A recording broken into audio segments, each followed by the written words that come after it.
Super star Rajinikanth அவர்களை பற்றி இளைய தளபதி விஜய் அவர்கள் கூறியதை தற்பொழுது காண்போம். சின்ன வயசுலிருந்தே நான் ரஜினி ரசிகன். வாரத்தில் 4 நாள் ஸ்கூலுக்கு போனால் 3 நாள் ரஜினி படம் பார்த்துட்ருப்பேன். எனக்கு 5 வயசாகி இருக்கிறப்ப ரஜினி சாரோட அன்புக்கு நான் அடிமை படம் ரிலீஸ் ஆச்சு. எப்படியாவது படம் பார்த்துடணும்னு ஆசை. ஆனால் ஸ்கூலுக்கு கட்டடிச்சிட்டு போகிற வயசு அல்ல அது. அதனால் நான் என்ன பண்ணினேன்னா, அப்பா ஷூட்டிங்க்கு போன உடனே எங்கள் அம்மா கிட்ட ரொம்ப அடம் பிடிச்சி மேட்னி ஷோவுக்கு போயிட்டேன். மேட்னி ஷோ பார்த்துட்டு வெளியே வந்ததும் திரும்பவும் ஈவினிங் ஷோ பார்க்கணும்னு அடம் பிடித்தேன். ஒரு போடு போட்டு வீட்டுக்கு கூட்டி வந்து விட்டாங்க. அங்கிருந்து நேரே சுரேந்திர மாமா வீட்டுக்கு போனேன். அவருக்கு நான் செல்ல பிள்ளை. என்னடா திடீர்னு வந்திருக்கேன்னு கேட்டார். அன்புக்கு நான் அடிமை படம் பார்க்கணும்னு சொன்னேன். என்னடா திடீர்னு வந்து சொல்கிறானாரு.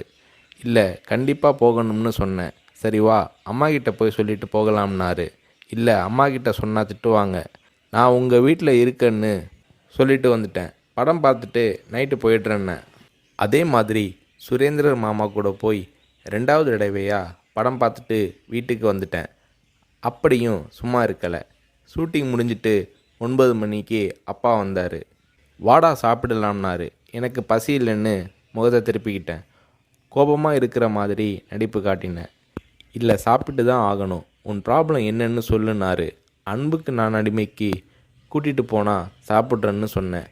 சாப்பாட்டை பரிமாறிக்கிட்டு இருந்த அம்மா என்னை பார்த்து, அட திருடா, என் கூட வந்து அந்த படத்தை மேட்னி ஷோவில் பார்த்துருக்குற மாதிரி முறைச்சி பார்த்தாங்க. சரி வந்து சாப்பிடுனாரு. சாப்பிட்டு முடித்ததும் நைட் ஷோவுக்கு கூட்டிகிட்டு போனார். உண்மையிலேயே அன்னைக்கு மேட்னி, ஈவினிங், நைட் ஷோன்னு 3 தடவை ரஜினி சார் படம் பார்த்தேன். படம் பார்த்துட்டு வந்ததும் அப்பா கிட்ட ஒரு அன்பு கட்டளை போட்டேன். நாளைக்கு நான் ரஜினி சாரை பார்க்கணும், அவர் கூட நின்று ஃபோட்டோ எடுக்கணும்னு சொல்லி அப்பாவோட கழுத்தை கட்டி பிடிச்சிக்கிட்டேன். அடுத்த நாள் காலை நானும் என்னோடய ஃப்ரெண்ட் கார்த்திக்கும் அப்பா கூட போனோம். ரஜினி சார் வாகினி ஸ்டுடியோவில் ஏதோ ஒரு ஷூட்டிங்கில் பிஸியாக இருந்தார். நான் ரஜினி சாரை நேரடியாக பார்க்கிறது அதுதான் முதல் தடவை. எப்படி ரஜினி சார்கிட்ட பேசுகிறதுன்னு பயந்துக்கிட்டு இருந்தேன். அவர் கூட்டிகிட்டு போய் அன்பாக பேசினார். அப்படியே என்னை தன்னோட மடியில் உட்கார வச்சுக்கிட்டு என்ன படிக்கிறேன்னு கேட்டார். சொன்னேன், நான் உங்கள் கூட நின்று ஃபோட்டோ எடுக்கணும்னு சொன்னேன். சிரிச்சுக்கிட்டே என் கன்னத்தை தட்டி கொடுத்து எங்களை அணைச்சிக்கிட்டு ஃபோட்டோவுக்கு போஸ் கொடுத்தார். என்னால் மறக்க முடியாது அந்த இனிய நாளை, அவரது அன்பான அரவணைப்பை. வீட்டுக்கு வந்ததும், அப்பா நீங்கள் பெரிய டைரக்டர்னு சொல்கிறாங்க, ஆனால் என்னால் உங்களை டைரக்டராக ஏற்றுக்க முடியாது. எப்போ எங்கள் தலைவர் ரஜினியை வச்சு டைரக்ட் பண்ணுறீங்களோ அன்னைக்கு தான் உங்களை டைரக்டராக ஏற்றுக்குவேன்னு சொன்னேன். அப்பா என்னை பார்த்தாரு. ஒரு ஹிந்தி படம் டைரக்ட் பண்ணுறதுக்காக எங்கள் அப்பா பாம்பே போனார்.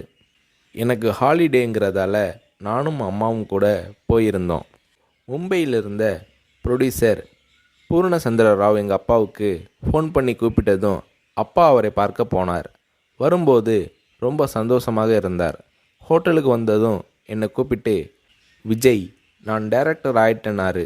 ரஜினி சாரை நடிக்க வச்சு டைரக்ட் பண்ண போகிறேன்னாரு. அந்த படம் தான் நான் சிகப்பு மனிதன். நீங்கள் நம்புறீங்களோ இல்லையோ, அந்த படத்தை நான் 17 தடவை பார்த்தேன். நடிக்கணும்னு ஆசைப்படுறியே, உனக்கு நடிப்பை பற்றி என்ன தெரியும்னு எங்கள் அப்பா கேட்டதும் உடனே அப்போதே ஒரு சீன் நடித்து காட்டினேன். அது என்ன சீன் தெரியுமா? அண்ணாமலை படத்தில் ரஜினி சார் பேசிய பெரிய டைலாக் சீன். நான் ரஜினி ரசிகனாக இருந்ததால் அவரோட பல வசனங்களை மனப்பாடம் பண்ணி வச்சுருந்தேன். அதில் ஒரு வசனம்தான் எனக்கு உதவியது. ரஜினி சார் சரத்பாபுவை பார்த்து தொடையில் தட்டிக்கிட்டு கோபமாக பேசுவாரே, அந்த வசனத்தை நான் பேசி நடிக்கிறத கொஞ்ச நேரம் அப்படியே கூர்ந்து கவனிச்ச எங்கள் அப்பா என்னை பக்கத்தில் கூப்பிட்டு, நாளைக்கு உனக்கு மேக்கப் டெஸ்ட் எடுக்கிறேன்னாரு.